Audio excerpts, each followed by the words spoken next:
ఇక పాకిస్తాన్లో ఉగ్రవాదుల శిబిరాలపై భారత్ దాడులు జరిపిందన్న వార్తలతో నిన్న స్టాక్ మార్కెట్లు కుప్పకూలాయి. బీఎస్ఈ సెన్సెక్స్ 465 పాయింట్లు పతనమైంది. గత 3 నెలల్లో ఇదే పెద్ద క్షీణత. అంతర్జాతీయ ట్రెండ్ అనుకూలంగా ఉండడంతో ట్రేడింగ్ ప్రారంభంలో 180 పాయింట్లకు పైగా సెన్సెక్స్ పెరిగింది. అయితే మధ్యాహ్న సమయంలో పాక్ సరిహద్దుల్లో దాడుల అంశాన్ని భారత్ వెల్లడించడంతో క్షణంలో షేర్లు నిలువున పడిపోయాయి. ఒక దశలో సెన్సెక్స్ 573 పాయింట్ల వరకు క్షీణించిపోయింది. చివరి క్రితం ముగింపుతో పోలిస్తే 465 పాయింట్ల తగ్గుదలతో 27,828 పాయింట్ల వద్ద ముగిసింది. ఆగస్టు 26 తర్వాత ఇదే కనిష్ట ముగింపు.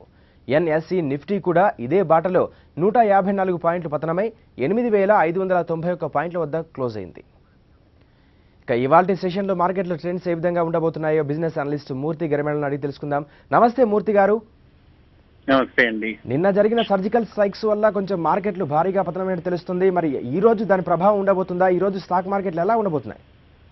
మార్కెట్స్ ఇవాళ కూడా కొంచెం ఎఫెక్ట్, ఈ నిన్నటి సర్జికల్ ఎఫెక్ట్ బాగా ఉండేలా ఉందండి. దాని మూలన ఏంటంటే నెగిటివ్ జోన్ లోనే మార్కెట్ ఓపెన్ అవుతుంది.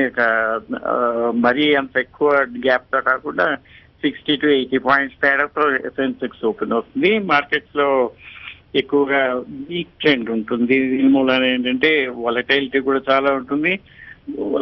కొంచెం నష్టాలతోనే క్లోజ్ అయ్యే సూచన చాలా ఎక్కువగా ఉంది. బయింగ్ ఇలాంటి వాటిలన్నిటిని కూడా 1-2 రోజులు పోస్ట్ పోన్ చేసుకోవడం చాలా ఉత్తమం ఇక్కడ.